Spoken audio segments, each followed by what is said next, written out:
नाथ जी गुरु जी को आदेश। गुरु जी, दक्षिण भारत यानी विशेषतः महाराष्ट्र का नाथ संप्रदाय से क्या संबंध है, ये मैं जानना चाहती हूँ, कृपया बताइए। बोल गुरु गोरक्षनाथ जी महाराज की जय। जय। बेज भगवान की जय। बेज भगवान म्हणजे जी गुरु जी। नाथ संप्रदाय। अच्छा नाथ अच्छा संप्रदाय को बेज भगवान भी बोलते हैं। अच्छा अच्छा। तो महाराष्ट्र का तो बहुत पुरातन संबंध है नाथ संप्रदाय से। दक्षिण भारत बोला तो पात्र देवता हमारी जो है, इसकी उत्पत्ति महाराष्ट्र से ही हुई है। जब महाराष्ट्र में त्र्यंबकेश्वर नासिक महाकुंभ लगता है, उस कुंभ में हमारे नाथ संप्रदाय की पात्र देवता चलती है यहाँ से। जी बाबा। और उस पात्र देवता के साथ हमारी पूरी जमात नाथ संप्रदाय के अनुयायी सारे उस देवता को लेके दक्षिण भारत की तरफ, मतलब कर्नाटक मंगलोर तक पैदल जाते हैं। अच्छा। और उसमें जाते समय जो जो स्थान लगते हैं वो सब हमारे नाथ संप्रदाय के प्रसिद्ध स्थान है, जो पुरातन घटनाएं वहाँ घटी है। जी बाबा। तो पूर्व काल में परशुराम जी ने, मतलब पात्र देवता की उत्पत्ति इस प्रकार हुई है।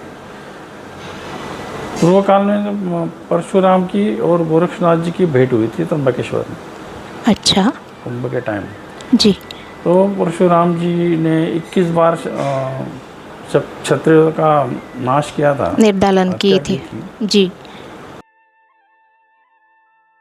मतलब उसके अशांति के कारण उन्होंने गोरक्षनाथ जी को पूछा कि मुझे इससे मुझे मुक्ति मिला दो।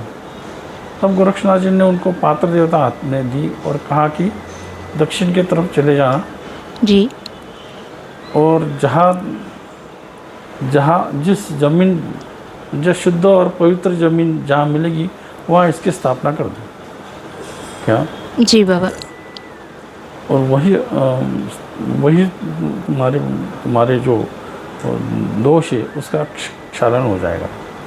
तो इस प्रकार से फिर परशुराम जी उस समय निकले, उनके साथ नाथ परिवार निकला हमारा सारा।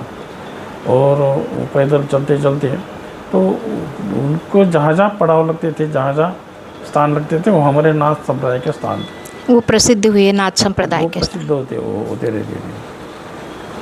तो उसमें जैसे यहाँ से निकले त्र्यंबकेश्वर से, फिर नासिक से पंचवटी में रुकते थे, फिर यहाँ से सिन्नर से फिर आगे चलते चलते पुणे, मंचर, फिर ये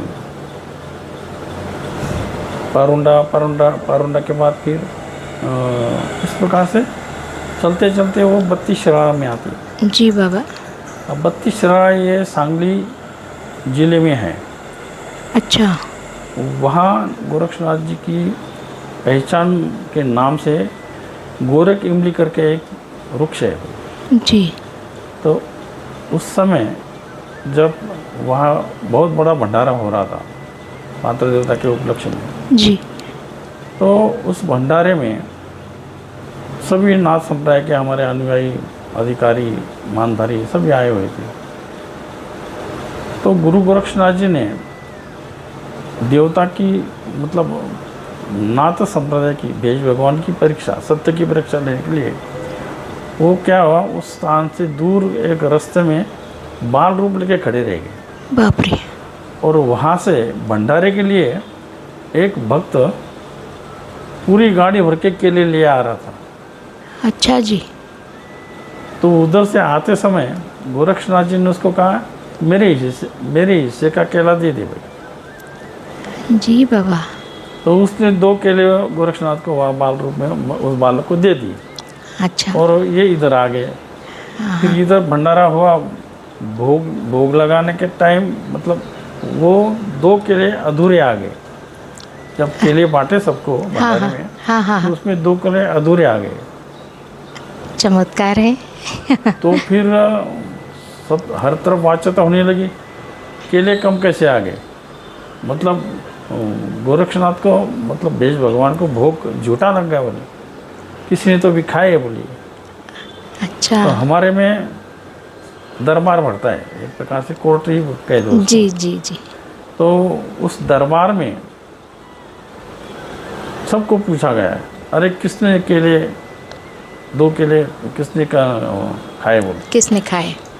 पात्र देवता को भोग झूठा लग गया है। अच्छा। तो उस समय ये बाल रूप गोरक्षनाथ स्वयं वहाँ आते हैं और पात्र देवता के सामने कबूल करते हैं, कबूलनामा देते हैं कि जी। ये 2 केले मैंने ही खाए क्या। और हमारे पात्र देवता की नाथ संप्रदाय में ये विशेषता है, साधु हो संत हो कोई भी हो, जब भी देवता के सामने नमस्कार करने दर्शन करने जाता है जी तो उसको ऑटोमेटिक उसके मुख से सच बोला जाता है। जी बाबा। आजकल ना क्या वो नार्को टेस्ट करते हैं, हाँ हाँ, नार्को फिर टेस्ट। वो जी। व्यक्ति सच बोलता है, सच बोलता है जी। वो सिस्टम है हमारे इन पात्र देवता में। बाप रे। तो वो पात्र देवता के सामने जैसा भी व्यक्ति जाता है जी। वो सच बोलने लगता है। तो अच्छा। गोरक्षनाथ जी ने उसी बाल रूप में बताया। अब उन्होंने बाल रूप देखा है, उनको क्या बताया गोरक्षनाथ जी करके, बरोबर। फिर बोले इसकी सजा दे दो। फिर वहाँ उसको दंडित करते हैं, दंडित करते हैं, बोले इसको पेड़ को बांध दो बोले। तो वहाँ एक इमली का पेड़ होता है, वो अच्छा। इमली के पेड़ को गोरक्षनाथ को बांध देते हैं जी बाबा। क्या?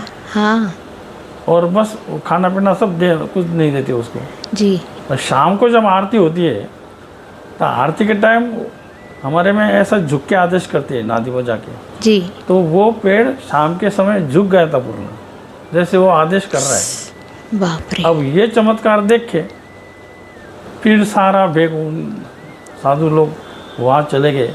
फिर उनको गोरक्षनाथ जी ने प्रकट रूप में दर्शन दिया, तब उन्होंने देखा कि ये तो गोरक्षनाथ जी है। फिर सारे ने क्षमा मांगी क्या। जी बाबा। जब से उस पेड़, आज भी वो पेड़ वहाँ है हाँ हाँ। 32 शिराना में। अच्छा जी। तो उस पेड़ को दर्शन करने आज भी हम लोग जाते हैं क्या। जी बाबा। तो उसको गोरख इमली बोलते हैं क्या, जी। उस पेड़ को गोरख इमली बोलते हैं। और उसका बीज हर जगह देते हैं, तो लोग गोरख इमली नाम से उसका रोपण करते हैं। तो उस गोरख इमली में गोरक्षनाथ जी का वास है, ऐसा हमारा एक ऐसी मान्यता आशय है, जी, विश्वास है। विश्वास है। तो उस प्रकार फिर गोरक्षनाथ जी को फिर वहाँ से उनको मुक्त करते हैं सब। जी। और उसके बाद फिर वो प्रथा ही पड़ गई वहाँ गोरक्षनाथ जी को, केले का भोग लगने वहाँ जी। इस अच्छा। हिसाब से। हाँ हाँ। अच्छा, 32 शिरा में एक प्रसंग और भी है। नाग पंचमी के दिन वहाँ जंगल के पूरे नाग लोग आते हैं, जी। नाग हाँ, सभी प्रकार के सर्प नाग आते हैं वहाँ, जी, और जी। जिंदा नागों की पूजा की जाती है नाग पंचमी में। हाँ। आज भी वो प्रथा चल रही है। तो उस जमाने में गोरक्षनाथ जी ने वो नाग पंचमी के दिन नाग आकर्षण मंत्र से, सर्प आकर्षण मंत्र से सभी जंगलों के नाग को आमंत्रित किया था। उस दिन नाग पंचमी थी जी। और सभी गांव वालों को और सभी नाथों को उन्होंने बताया कि अभी इनकी पूजा करो, आज नाग पंचमी है।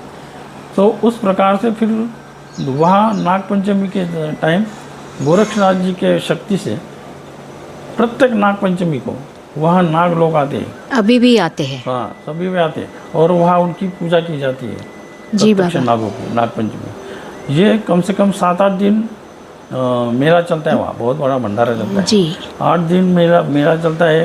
रोज़ के भंडारे लगते हैं, साधु संत आते हैं। और विशेषता हमारा महाराष्ट्र का जो आराध्य दैवत है पांडुरंग जी। पंडरी का पांडुरंग, हाँ बाबा। वो भी दर्शन लेने आते हैं गोरक्षनाथ जी का वहाँ। तो उसकी प्रचिति है, ये वारकरी संप्रदाय के लोग भी वहाँ जाते हैं। जी। वो आजकल तो दिंडी लेके जाते हैं वहाँ। हाँ हाँ। तो वहाँ जैसे हरिहर भेंट होती है ना, जी बाबा। वैसे प्रत्यक्ष पांडुरंग की और गोरक्षनाथ की वहाँ भेंट होती है। कितना बड़ा महत्व है इस स्थान तो का। ऐसा ये 32 शिराड़ा है जी ये बाबा। बहुत अच्छा स्थान है। जी। यहाँ तोरन और मोरन नाम की नदियाँ है, वो दोनों के संगम के ही ऊपर ये डेरा हमारा बैठा है। जी। जी बाबा। यहाँ बहुत बड़ा डेरा है, वहाँ पहाड़ों के बीच में है, जी। इसलिए बहुत सृष्टि सौंदर्य अच्छा है वहाँ। हाँ हाँ। और वहाँ हमारे साधु लोग जाते हैं, तपस्या करते हैं, साधना करते हैं। और वहाँ गोरक्षनाथ जी की प्रचिति भी आती है। जी बाबा। तो इस प्रकार से महाराष्ट्र में जैसे पारुंडा है, हंडी बढ़ंग कर्नाटक में है, मंगलोर में है, मंगलोर में हमारा बहुत बड़ा मठ है जहाँ पात्रता की स्थापना की है। तो ऐसे ये कुंभ के टाइम जी। जब पात्रता निकलती है, हाँ हाँ। हमारे सारे साधु संत पैदल निकलते हैं जी। और त्र्यंबक से लेके नासिक से लेके जी। मंगलोर तक पैदल चलते हैं और सभी भक्तों को यहाँ से वहाँ तक जी। सभी को दर्शन का लाभ होता है। और कहते हैं पात्र देवता के साथ गुरु गोरक्षनाथ जी प्रत्यक्ष चलते हैं। स्वयं तो साथ फिर रहते हैं। जो सत्वशील भक्त लोग हैं, साधना करने वाले संत हैं, जी। उनको उनका दर्शन भी होता है। बाप बहुत लोग सेवा वगैरह करते हैं। तो इस प्रकार इस जी। स्थान का महात्म्य है। बहुत। और महाराष्ट्र का तो इसी प्रकार बहुत बड़ा नाथ संप्रदाय से नाता जुड़ा है। जी बाबा। और नाथ संप्रदाय के बहुत सारे भक्त महाराष्ट्र में है, कर्नाटक में है, गुजरात में है। तो इस प्रकार फिर वो उस भक्ति से, साधना से उनको प्रसिद्धि भी मिलती है और आज भी प्रचिति मिलती है आज भी लोगों उसको को। प्रसिद्धि मिलती है। जी। यही हमारा नाथ संप्रदाय का प्रमाण है। जी बाबा। गुरु गोरक्षनाथ जी महाराज की जय। धन्यवाद बाबा।